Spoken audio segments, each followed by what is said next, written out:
నమస్తే. బీఆర్ఎస్ భవన్లో ఉన్నాం మనం ప్రజెంట్. మనతో పాటు బీఆర్ఎస్ మహిళా నాయకురాలు సుమిత్ర ఆనంద్ గారు ఉన్నారు. అసెంబ్లీలో నీళ్ళ గురించి చర్చించలేక పారిపోయారు, వాకౌట్ చేసారు బీఆర్ఎస్ నాయకులు, బీఆర్ఎస్ ఎమ్మెల్యేలు అని చెప్పేసి కాంగ్రెస్ వాళ్ళు మాట్లాడుతున్నారు. నీళ్ళ గురించి నిజాలు మాట్లాడేది కేసీఆర్ గారు. కేసీఆర్ గారు అంటే నిజం, నీళ్ళంటే కేసీఆర్, నిజం అంటే కేసీఆర్, అబద్ధం అంటే కాంగ్రెస్. అబద్ధం అంటే కాంగ్రెస్. తెలంగాణకు అన్యాయం చేస్తున్నది కాంగ్రెస్. ఆంధ్ర బాబుకు ఊడిగం చేస్తున్నది కాంగ్రెస్ ప్రభుత్వం. రేవంత్ రెడ్డి సర్కారు గురుదక్షిణ చెల్లించుకుంటుంది. గురువు అంటే కూడా ఆయన ఒప్పుకోవడం లేదు. ఎందుకంటే సమఉజ్జీలు ఇప్పుడు ఇరు రాష్ట్రాలకు ముఖ్యమంత్రులు.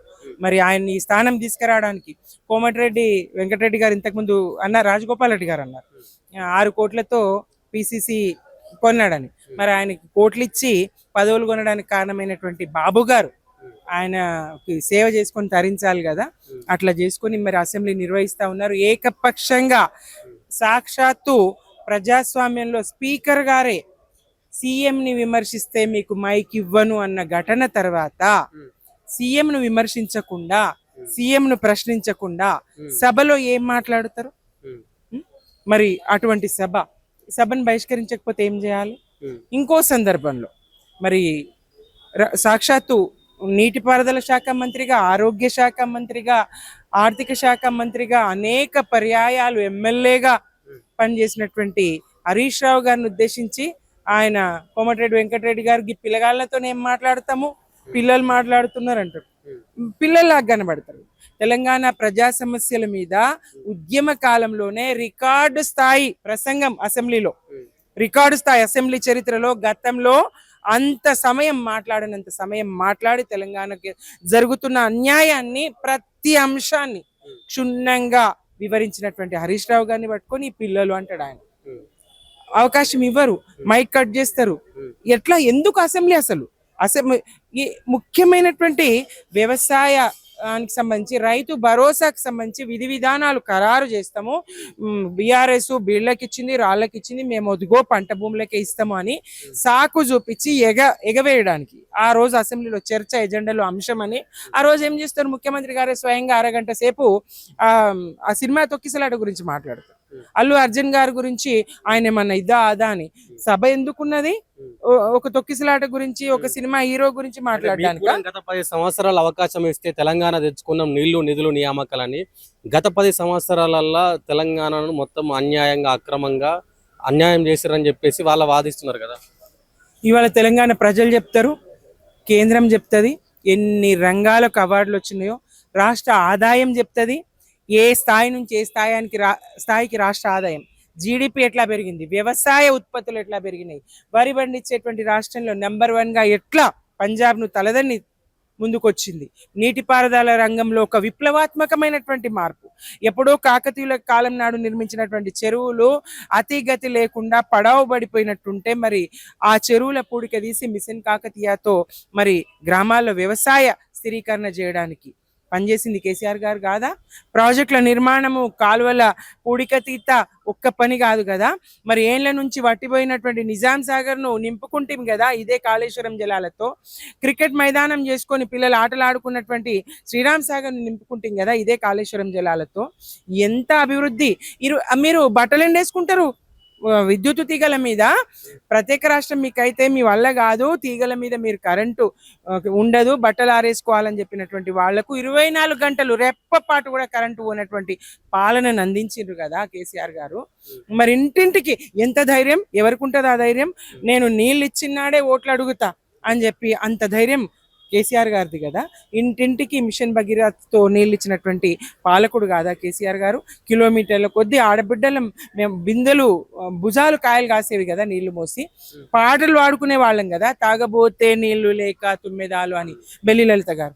తాగబోతే నీళ్లు లేక తుమ్మెదాలు, తడి గొంతు లారిపాయే తుమ్మెదాలు అని బెల్లి లలిత పాట పాడలే. గోదారమ్మ తెలంగాణను గొడ్రాలిని చేసిపోయిందమ్మ, అమ్మ తెలంగాణమా ఆకలి కేకల గానమ్మా అని గద్దర్ పాడలే. మరి ఆకలి కేకల తెలంగాణను అన్నపూర్ణ తెలంగాణగా మార్చింది కేసీఆర్ గారు కాదా? ఒక్క రంగం కాదు కదా, ఉద్యోగులకు ఏ రాష్ట్రంలో లేని స్థాయిలో జీతాలు, పిఆర్సి అలాగే అవుట్ సోర్సింగ్ ఎంప్లాయీస్కి మరి మూడింతల జీతాన్ని పెంచి అన్ని రంగాలు, విద్యా వాలంటీర్లు అయితేనేది, ఆశా వర్కర్లు అయితేనేది, అంగన్వాడీలు అయితేనేది, ఒక్కరు కాదు అందరినీ కడుపులో పెట్టుకొని బీసీలను, దళితులను, మైనారిటీలను, గిరిజనులను, సమస్త ప్రజానీకాన్ని, సబ్బండ వర్ణాలను కడుపులో పెట్టుకొని సాదుకున్నటువంటి పాలన కేసీఆర్ గారి. అంతెందుకు గుళ్ళన్ని మూతబడి, గుడిమాన్యాలు కబ్జాలకు గురై గుళ్ళన్ని మూతబడి, ధూపదీప నైవేద్యాలు లేక పూజారులకు తినవత తిండి లేక ఉన్నటువంటి పరిస్థితుల్లో పూజారులకు ధూపదీప నైవేద్యాలు ఇచ్చిండు, గుడులన్నీ పునరుద్ధరించిండు, వాళ్లకు ట్రెజరీ ద్వారా జీతాలు. ఎంత ఒక్క వర్గం అని కాదు కదా, సమస్త ప్రజానీకాన్ని కేసీఆర్ గారు కంటికి రెప్పలాగా కాపాడుకున్నారు. నీళ్ళేంటో కేసీఆర్ గారికి తెలుసు, నిజాలేంటో కేసీఆర్ గారికి తెలుసు. నీళ్ళంటే కేసీఆర్.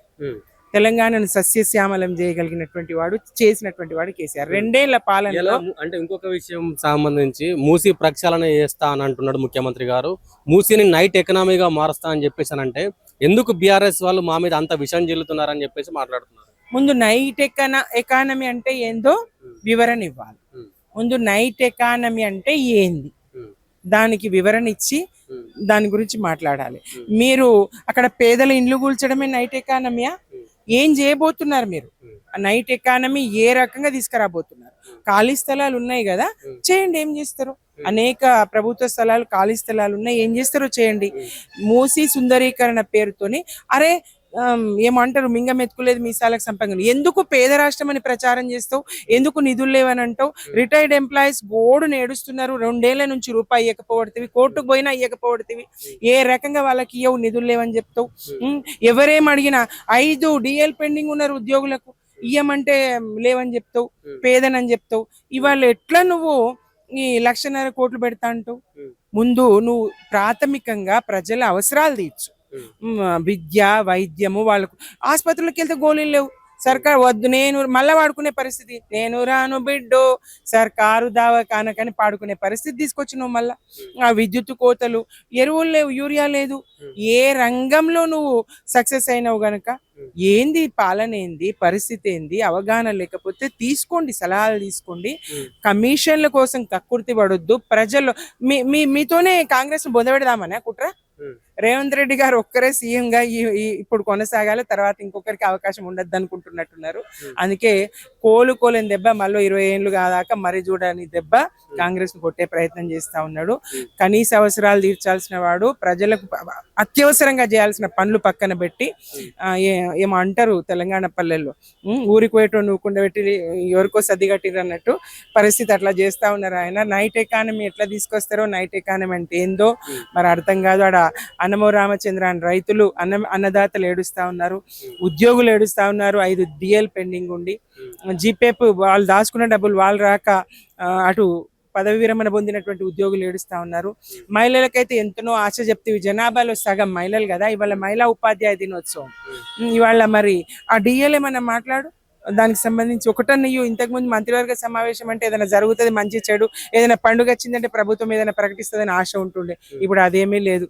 ఇంకా వాతలు పెట్టుడు తప్ప ప్రజలకు మేలు చేసింది అయితే లేదు. అన్ని రకాలుగా కేసీఆర్ గారు చెప్పినట్టు ఫైనల్ గా ఒకటే ఒక మాట, సర్వభ్రష్ట రేవంత్ రెడ్డి సర్కార్. ఒక్క రంగం కాదు, సర్వభ్రష్ట, అన్ని విధాలుగా భ్రష్టత్వాన్ని పొందింది. ప్రజలకు విరోధంగా, ప్రజా విరోధంగా, ప్రజా కంటకంగా ప్రజల్ని వంచిస్తూ పాలన చేస్తా ఉన్నాడు. అబద్ధమే. ఆ నోరు తెరిస్తే అబద్ధం తప్ప ఇంకోటి రాదు, ఆ నోరు తెరిస్తే బూతులు తప్ప ఇంకోటి రాదు. మీరు రండి మేము గౌరవిస్తామని కపట ప్రేమ చూపిస్తే నీకు సావు రాదు, నేను ఉరి తీయాలని పడుతుంది. ఇది ఎక్కడ దుర్మార్గం? ఇది తెలంగాణ సాధించినందుకు ఉరి తీయాలా?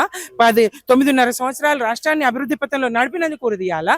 అన్ని వర్గాల ప్రజల్ని కడుపులో పెట్టి సాదుకున్నందుకు ఉరి తీయాలా? దేశంలోనే నంబర్ 1 స్థాయికి పంటలు పండించే రాష్ట్రంగా తీర్చిదిద్దినందుకు ఉరి తీయాలా? ప్రపంచ ప్రఖ్యాతిగాంచినటువంటి ప్రాజెక్ట్ నిర్మాణం చేసినందుకు ఉరి తీయాలా? చెరువుల పుడిక తీసినందుకు ఉరిదీయాలా? ఇంటింటికి మంచినీళ్ళు ఇచ్చినందుకు ఉరిదీయాలా? మరి 1000కి పైగా గురుకులాలు స్థాపించినందుకు ఉరిదీయాలా? మరి 1,63,000 ప్రభుత్వ ఉద్యోగాలు ఇచ్చినందుకు ఉరిదీయాలా? హైదరాబాద్ నగరాన్ని విశ్వ నగరంగా తీర్చిదిద్దినందుకు ఉరిదీయాలా? ఎందుకయ్యా రేవంత్ రెడ్డి గారు నోరుని ఎందుకు మలినమే? ఆ నోరు మళ్ళొక్కసారి మీరు మీ నోరుని ఇట్లా వాడితే మాత్రం తెలంగాణ సమాజం సహించదు. తప్పకుండా దీనికి సమాధానం అయితే మీకు వస్తుంది.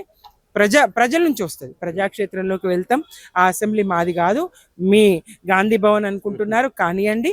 మీరేం మాట్లాడుకుంటారో మాట్లాడుకోండి. మేము ప్రజల దగ్గరికి వెళ్తాం, ప్రజాక్షేత్రంలో మాట్లాడతాం. మా మా ప్రజాప్రతినిధులు, మా ఎమ్మెల్యేలు అందరూ యావత్తుల కేసీఆర్ గారి శిక్షణ పొందినటువంటి వాళ్ళు. అణువణువు, అడుగడుగు అన్ని అంశాలు తెలుసు. వీళ్ళతో పోటీపడే దమ్ము, ధైర్యం, స్థాయి లేకనే ఆ నోటి గాయితోని ఎల్లదీస్తారు. ముఖ్యమంత్రి గారికి ఏ ప్రాజెక్టు, ఏ నది, ఏ బేసిను, ఏ అడవి ఎక్కడుంది, నల్లమల అంటాడు. అది రాయలసీమలో ఉన్నదా, మరి తెలంగాణలో ఉన్నదా అంటాడు. కనీస అవగాహన లేదు. అన్ని బ్రిడ్జెస్ ట్రిబ్యునల్ కి, బచావత్ కి ఆయనకు అది తెలియదు. అవగాహన లేని ముఖ్యమంత్రి, అవగాహన లేని మంత్రులు. ఉత్తమ్ కుమార్ రెడ్డి గారు మంత్రి, ఆయన ఏదో మాట్లాడతారు. ఆయన ఇదివరకే అసెంబ్లీలో ప్రిపేర్ అయ్యి రాలేమని ఇదివరకే చెప్పారు. ప్రిపేర్ అయ్యి కాదు, మాకు సమాధానం చెప్పే స్థాయి, సత్తా మా హరీష్ రావు గారితో, మా కేటీఆర్ గారితో, మా ఎమ్మెల్యేలతో మాట్లాడేటువంటి, మా ఫ్లోర్ లీడర్లతో మాట్లాడేటువంటి వాళ్ళకి సమాధానం చెప్పే స్థాయి లేకనే ఈ నోటి గాయి, ఈ నోటి కంపు. ఆ మూసి ప్రక్షాళన తర్వాత ముందు మీ నోళ్ళు ప్రక్షాళన చేసుకోండి ఈ సమాధానం అయితే. అసెంబ్లీలో మాతో చర్చించలేక పిరికి పందర్లాగా అసెంబ్లీ నుంచి వాకౌట్ చేసినారని చెప్పేసి కాంగ్రెస్ పార్టీ నాయకులు మాట్లాడుతున్నారు. నిజంగానే ఇది ఎట్లా చూడొచ్చు అసలు ఈ విషయాన్ని? వాళ్ళు చేసింది ఏందని వాళ్ళు ఇన్ని సంవత్సరాల నుంచి కాంగ్రెస్ గవర్నమెంట్ ప్రభుత్వంలో ఉండి వాళ్ళు ఏమన్నా చేసిండ్రా? వాళ్ళు ఉరగబెట్టింది ఏందని మనం ఇప్పుడు అక్కడ చర్చించడానికి? మీరు ఉరగబెట్టింది ఏమన్నా ఉంటే అక్కడ చర్చించడానికి ఉంటది. మీరు 100 మాటలు మాట్లాడతారు, దాంట్లో ఏ క్లారిటీ ఉండదు. 50 మాటలు ఒక మంత్రి లేచి మాట్లాడతారు, అందులో ఏ క్లారిటీ ఉండదు. 12 మాటలు ఇంకో మంత్రి మాట్లాడతారు. దాంట్లో ఎందుకు క్లారిటీ లేని మాటలు ఎందుకు మాట్లాడతారు? మీరు క్లారిటీ ఇవ్వాలి కదా. దానికి సంబంధించి మీ సలహాలు, సూచనలు తీసుకుందాం, మీరు రావాలి అసెంబ్లీకి అని చెప్పేసి చెప్పినారు కదా, మరి ఎందుకు పారిపోవడం అని చెప్పేసి కూడా మళ్ళీ క్వశ్చన్ అంటున్నారు. అక్కడ మీరు ప్రభుత్వం నడుపుతున్నారు కదా, మీరు ప్రభుత్వం నడిపే వాళ్ళకి మీకు తెలియాలి కదా మీరు ఏం నడుపుతున్నారు అనేది. ఇంత పెద్ద కాళేశ్వరం ప్రాజెక్ట్ కడితే ఆ నీళ్ళు ఎక్కడ పోతున్నాయి? ఇప్పుడు కాళేశ్వరం ప్రాజెక్ట్ తెచ్చింది ఎందుకు? కట్టింది అయితే కేసీఆర్ గారు. ఆయన కేసీఆర్ ప్రాజెక్ట్ కట్టినప్పుడు రకరకాల దాని కింద ఏదైతే ఆయకట్టు ఉందో, ఆయకట్టు కింద రకరకాల పంటలు పెట్టింది. మనకు తెలుసు, ఈతవనం అని, తాటివనం అని, మరి అదేంటి జామ చెట్లని, నిమ్మ చెట్లని, పంట మార్పిడి కొరకు వడ్లు కొనకుంటే కూడా ఢిల్లీలో పోయి మరి వాళ్ళు ధర్నా చేసినాం. టీఆర్ఎస్ హయాంలో ధర్నా చేసినాం. మరి మీరు ఏం చేస్తుండ్రు? మీరు ఆ నీళ్ళు ఎక్కడ పోతున్నాయి, ఆ పంటలు ఎక్కడ పోతున్నాయి, ఈ రైతు బంధు ఎక్కడ పోతుంది, ఎవరికి పడింది రైతు బంధు అనేది మీరు క్లారిటీ ఇవ్వాలి కదా. ఇప్పుడు ఇల్లు కట్టుకున్న వాళ్ళకి పైసలు ఇచ్చినామని అంటున్నారు. ఎంతమందికి ఇచ్చారు మీరు? ఎంతమందికి ఇచ్చారు? ఇప్పుడు ఇల్లు కట్టుకున్న పడుతున్నాయి, ఎవరికన్నా వచ్చినాయా? మీకు వచ్చినాయా? ఇంకెవరికన్నా వచ్చినాయి? ఎవరికి రాలే కదా. మరి ఏం చేస్తుంది గవర్నమెంట్? ఇంకా నిద్రపోతుందా? అన్నిటి గురించి చర్చించడానికి అసెంబ్లీకి రావాలి కదా ఫస్ట్ అని అంటున్నారు. కనీసం మీరు మమ్మల్ని ఎదుర్కోవడానికైనా అసెంబ్లీకి రావాలి కదా. వచ్చిండ్రు కదా, మరి వచ్చినప్పుడు ఏం చేశారు? అసెంబ్లీకి వచ్చిండ్రు కదా, వచ్చినప్పుడు ఏం చేసిండ్రు? అదే మాట్లాడలేక వెళ్ళిపోయినారు అంటున్నారు. మాట్లాడలేకండి. మరి వాళ్ళు ఏమైనా క్వశ్చన్స్ అడిగితే వీళ్ళు ఏదైనా జవాబు చెప్పేవాళ్ళు. వాళ్ళు ఏం క్వశ్చన్స్ అడగకుండా వీళ్ళు ఏం జవాబు చెప్తారు? మైక్ కాదు, వాళ్ళు ఏమైనా గతంలో ఇది జరిగింది, మీరు చేసిన తప్పులని వీళ్ళు ఎత్తి చూపిస్తుంటే వీళ్ళు ఏమైనా ఎక్స్ప్లెనేషన్ చెప్పేవాళ్ళు. అక్కడ గతంలో ఏ తప్పులు జరగలేదు కాబట్టి కదా. మరి అంటే ముఖ్యమంత్రి గారే స్వయానా చెప్పినాడు కదా, కేసీఆర్, మాజీ ముఖ్యమంత్రి కేసీఆర్ గారికి అవకాశం ఇవ్వాలి, అతన్ని మర్యాద పూర్వకంగా అన్ని రకాల సమస్యలు చెప్పుకునే అవకాశం మేము ఇస్తామని అన్నాడు కదా. అదే అవకాశం ఇస్తారు. మీరు ఏం అక్కడ చర్చలలో మీరు ఏమన్నా ఎత్తి చూపితే కదా, అక్కడ ఇది కాదు ఇది ఉంది అని అన్నప్పుడు ఏదైనా ఎక్స్ప్లెనేషన్ ఇస్తారు. మీరు అక్కడ ఏం చెప్పుకుంటే ఎవరు ఎక్స్ప్లెనేషన్ ఏమి ఇస్తారు? సరే, మరొక విషయం, ముఖ్యమంత్రి రేవంత్ రెడ్డి గారు కేసీఆర్ గారిని ఉరి తీయాల, తెలంగాణ తెచ్చుకున్న నీళ్లు, నిధులు, నియామకాలు గత 10 సంవత్సరాలలో తెలంగాణకు ఒరిగింది ఏం లేదని చెప్పేసి మాట్లాడిండు. దీని గురించి ఏం చెప్తారు? ఎందుకు లేదండి, ఇంత పెద్ద ప్రాజెక్టు కట్టినరు. మరి ఇప్పుడు రంగనాయక సాగర్ అని, మల్లన్న సాగర్ అని, మరి ఈ ప్రాజెక్టులన్నీ ఎవరు కట్టిన? మీరు కట్టిన ప్రాజెక్టులు ఇవ్వండి. మీ నిధులు ఎక్కడ పోతుంది? ఇప్పుడు వాటర్ అంతా ఎక్కడ పోతుంది? దాని కింద వచ్చిన వాటర్ ఎక్కడ పోతుంది? పంట ఎక్కడ పోతుంది? మరి ఇవన్నీ మీరు క్లారిటీ ఇవ్వాలి కదా. ఎందుకు ఉరి తీస్తారండి? ఎవరు ఉరి తీయడానికి వీల్లేదు. అక్కడ ఎందుకు ఉరి తీస్తారు? ఉరి తీసంతా అక్కడ ఏం జరిగిందని మీరు చెయ్యండి. ముందు మీరు చేస్తే ఇప్పుడు మీ పరిపాలన ఎట్లుందని, కాంగ్రెస్ ప్రభుత్వం ఎన్ని సంవత్సరాలు చేసి ఏమన్నా ఉరగబెట్టిందా అండి? తెలంగాణ కొరిగింది ఏమన్నా ఉన్నదా?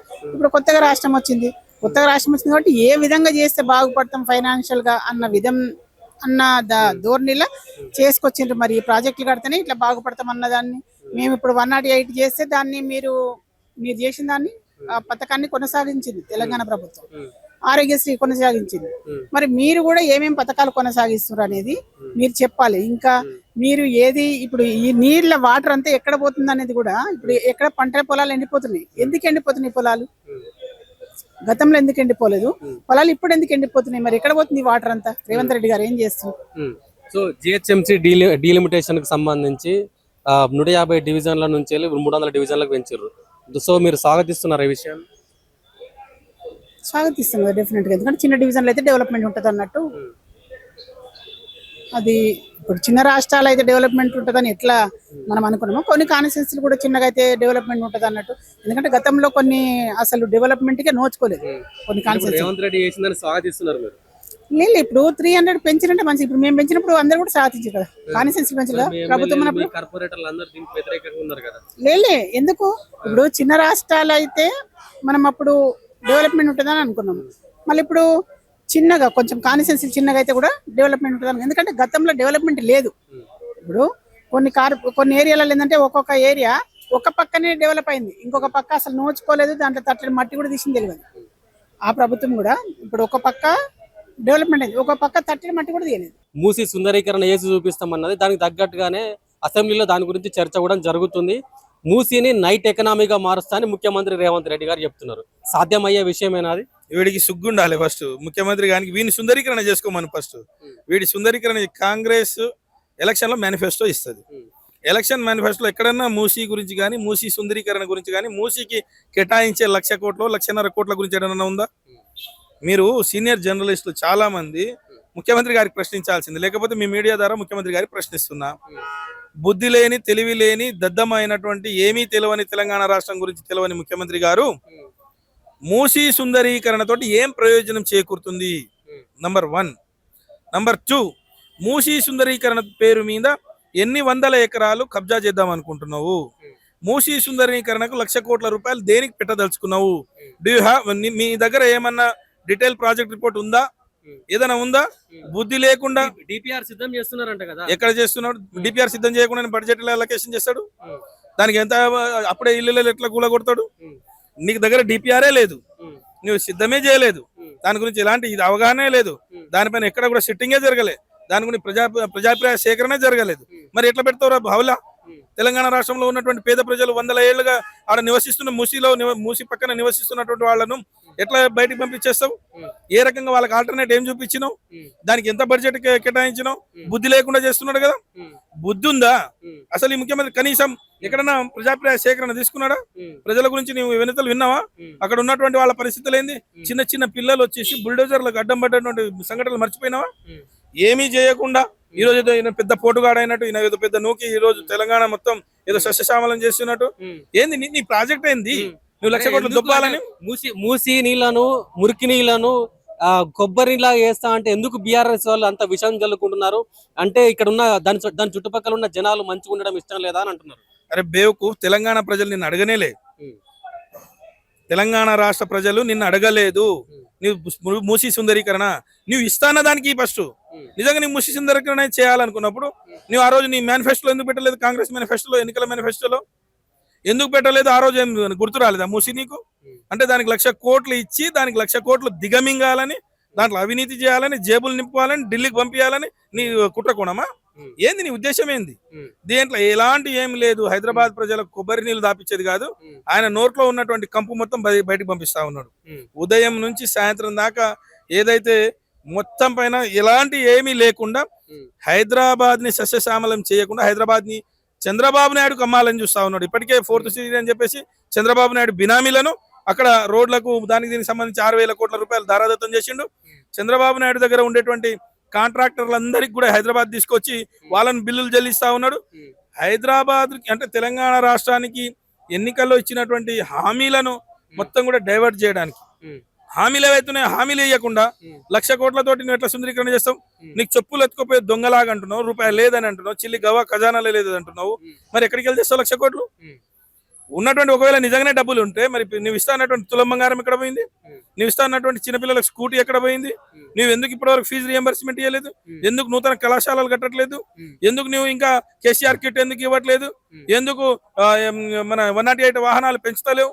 ఎందుకు హైదరాబాద్ లో రోడ్ డెవలప్ చేస్తలేవు? ఎందుకు ఫ్లైఓవర్లు కొత్తవి కడతలేవు? ఎందుకు ఒక్క ఎకరాకు నీళ్లు ఇస్తలేవు? అరే బేవకూఫ్ గాని కాకపోతే ఇంకేమనాలి తెలంగాణ ప్రజలు? ఖచ్చితంగా నీ లాగులో తొండలు ఇస్తారు ఇప్పుడు తెలంగాణ ప్రజలు.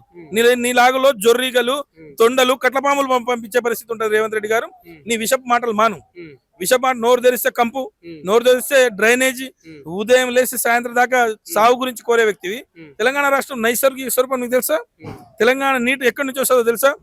కృష్ణా ఎంత వస్తుంది, తుంగభద్ర ఎంత వస్తుంది, ఎక్కడి నుంచి ఎన్ని క్యూసెక్ అంటే తెలియదు, టీఎంసీ అంటే తెలియదు, మన్ను తెలియదు, మశానం తెలియదు, నీకు ఏం తెలియదు.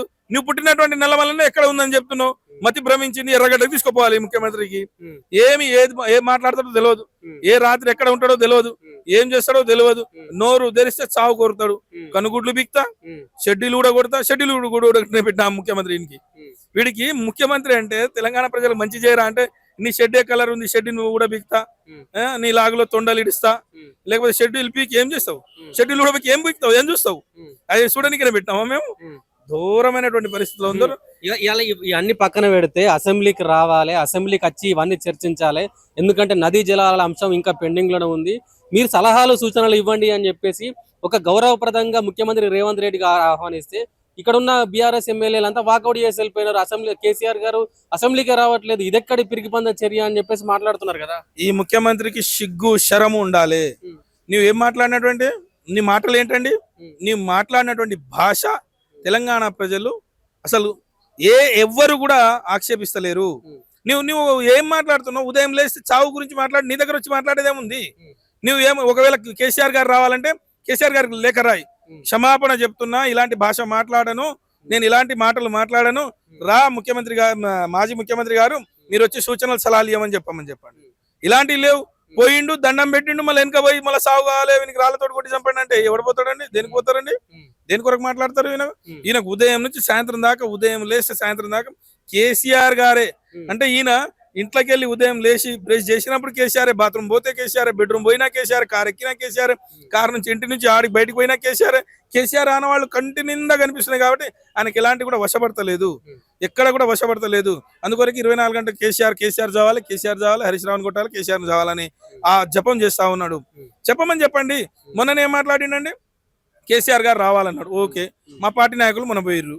నిన్న పోతే ఏం మాట్లాడుతుంది స్పీకరు రిమోట్ కంట్రోల్ కంటే మరి ఏం చేయనీకున్నారు? ప్రజలు ఏం దేనికి ఇచ్చారు మమ్మల్ని ప్రతిపక్షంలో?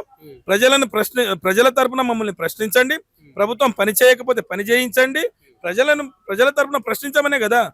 ప్రశ్నించడాన్ని నీ హామీలు గుర్తు చేస్తే, నీ హామీలను అడిగితే, వాళ్ళని అడిగితే గానీ నీకు మైక్ అంటే ఏం స్పీకర్ అండి? దరిద్రపు స్పీకర్ అయినా అంటే ఏం స్పీకర్ అయినా? ఈయన ఒక స్విచ్ మాదిరి అన్నమాట. ఆఫ్ ఆన్ రిమోట్ కంట్రోల్ కంటే ఘోరం. ఈయన ముఖ్యమంత్రి గారు ఆన్ చేస్తే ఆన్ అవుతాడు, ఆఫ్ చేస్తే ఆఫ్ అయిపోతాడు. ఇలాంటి స్పీకర్ ఉండడం దౌర్భాగ్యం, దురదృష్టం. లేదు, ఇవాళ బీఆర్ఎస్ నాయకులు అందరు, ఎమ్మెల్యేలు అందరూ వస్తారేమో అని చెప్పేసి మా ఇక్కడ కాంగ్రెస్ పార్టీ ఎమ్మెల్యేలు అంతా ప్రిపేర్ అయ్యి వచ్చినారట కదా. సిగ్గుండాలి, ఇలా ప్రిపేర్ కాదు.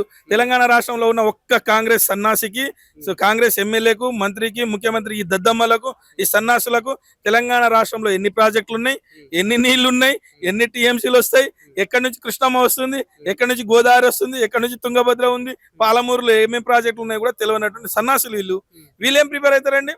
మన నిజంగా ప్రిపేర్ అయితే ఒక్క హరీష్ రావు గారే వీళ్ళకు ఫుట్బాల్ ఆడుకున్నాడు మొన్న అసెంబ్లీలో. ఒక్కటన్నా అడిగినండి హరీష్ రావు గారు అడిగిన ఒక్క ప్రశ్నకి సమాధానం చెప్పలే.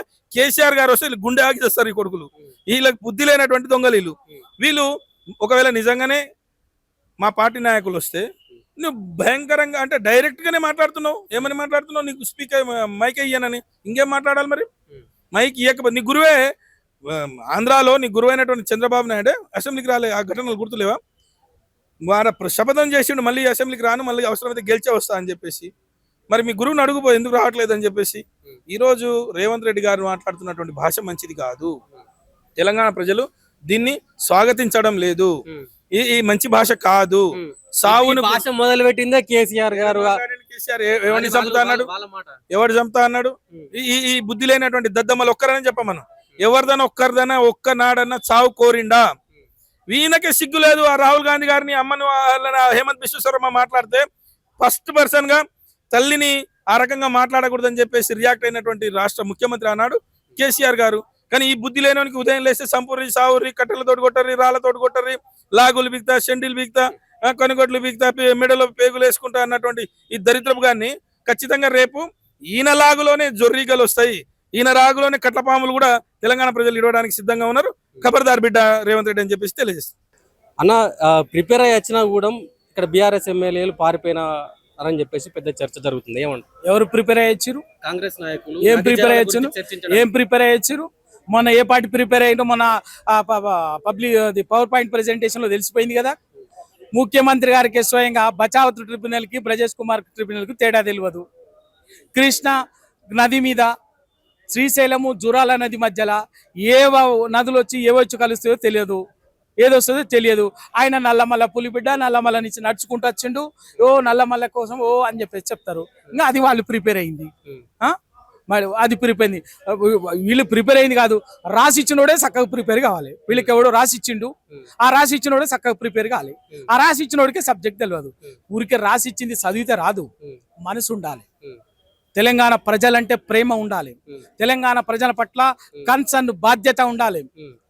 వాళ్ళ మాకున్నది తెలంగాణ ప్రజల కోసం, తెలంగాణ హక్కుల కోసం, తెలంగాణ సాగునీటి తాగునీటి వనరుల కోసం, సమస్త వనరుల కోసం తెలంగాణ ప్రజలకు అన్యాయం చేస్తుందంటారా? నది బరాబర్గా ఒక పక్కన కాళేశ్వరము వచ్చిన సాంకేతిక సమస్యను చూపెట్టి 2 సంవత్సరాలుగా దాన్ని ఎండబెట్టి ఆ గోదావరి నదిని ఆంధ్రాకు చంద్రబాబు నాయుడు కోసము పోలవరము బనకచర్ల పేరు ఏదైనా కావచ్చు అక్కడి నుంచి తమిళనాడుకున్న నరేంద్ర మోడీ కోసం తరలించడానికి కంకణ కట్టుకొని ఉన్నది.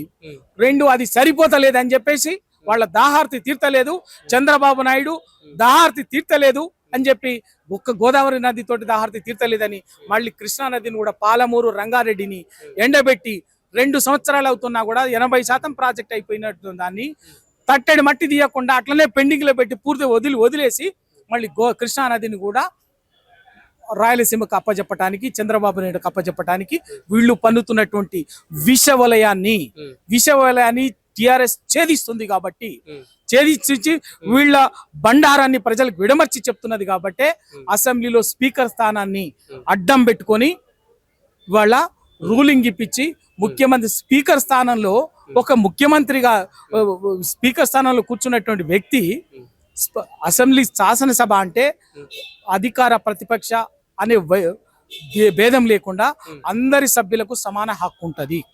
ఆ సమాన హక్కు ఉన్నటువంటి దాన్ని కూడా కాపాడాల్సినటువంటి ఎవరంటే స్పీకర్ స్థానంలో కూర్చున్నటువంటి వ్యక్తి కస్టోడియన్ గా ఉండాలి, అందరి సభ్యుల హక్కులను కాపాడాలి.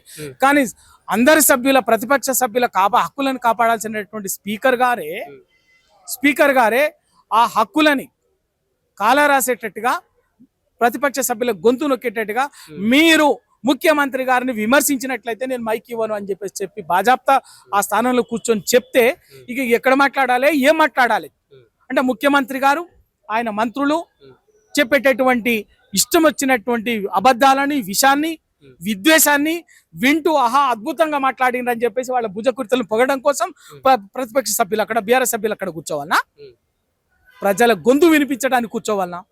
బరాబర్గా మేము ప్రజల గొంతు వినిపించడానికే ఉన్నాం. ప్రజల హక్కుల కోసం నిలబడినటువంటి వాళ్ళం, తెలంగాణ కోసం నిలబడినటువంటి వాళ్ళం. ఇవాళ తెలంగాణ సాగునీటి వనరులని బాజాప్తా ఆంధ్రప్రదేశ్కు అప్పచెప్తుంటే, తరలిస్తుంటే మేము మౌనంగా ఉండాలంటే ఉండలేము.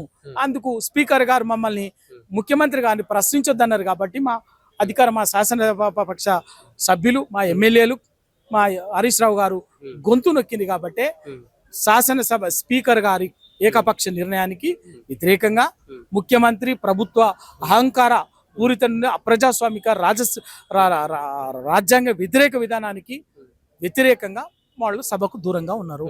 మేము అంతిమంగా ప్రజాక్షేత్రంలో ప్రజలే కదా, ఎక్కడైనా కూడా ప్రజాస్వామ్యంలో ప్రజలే అంతిమంగా నిర్ణేతలు. మా సభలోనే ప్రజలకు సంబంధించినటువంటి మాట్లాడటానికి గొంతు నొక్కినారు. కాబట్టి మళ్ళీ నేరుగా ఆ ప్రజాక్షేత్రంలో ప్రజల దగ్గరికే పోయి ఆ ప్రజలకే చెప్తాం జరుగుతున్నటువంటి అధికార పార్టీ, ముఖ్యమంత్రి, ప్రభుత్వం చేస్తున్నటువంటి జలవనరులో పాలమూరు రంగారెడ్డి విషయంలో కానీ, కృష్ణా విషయంలో, గోదావరి నది విషయంలో కానీ చేస్తున్నటువంటి ద్రోహాన్ని, మోసాన్ని ఆ ప్రజలకే విడమర్చి చెప్పదలుచుకున్నాం. అందుకే ప్రజాక్షేత్రంలోకి మొత్తం ప్రజలకే విడమర్చి చెప్తాం. మరోవైపు మూసీ ప్రక్షాళన చేస్తా అంటున్నాం, మూసీని నైట్ ఎకనామీగా మారుస్తా అంటే ఎందుకు ఈ బీఆర్ఎస్ వాళ్ళు మా మీద అంత విషయం చల్లుతున్నారని చెప్పేసి కూడా మాట్లాడుతున్నారు. మూసీ ప్రక్షాళనకి మేము వ్యతిరేకం కాదండి. మూసి ప్రక్షాళన మొదలుపెట్టిందే కేసీఆర్ గారు.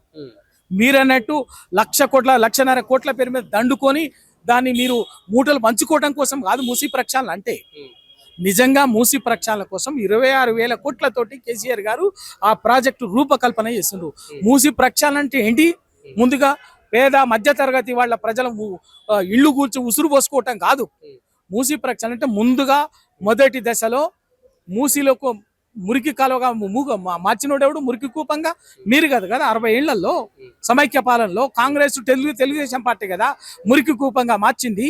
ఆ మురికి కూపంగా మారినట్టు మూసిని మురికి నీళ్లు పోకుండా మూసిలోకి వచ్చే మురికి నీళ్లను శుద్ధి చేసి వదిలేటట్టుగా 30 సీవరేజ్ ట్రీట్మెంట్ ప్లాంట్లను ఇప్పటికే పూర్తి చేసింది కేసీఆర్ గారు. మరో 32 నిర్మాణం కోసం కేంద్ర ప్రభుత్వం అది ఆ స్కీమ్ ఉన్నది కదా దానికోసం ప్రతిపాదన చేసి పంపింది.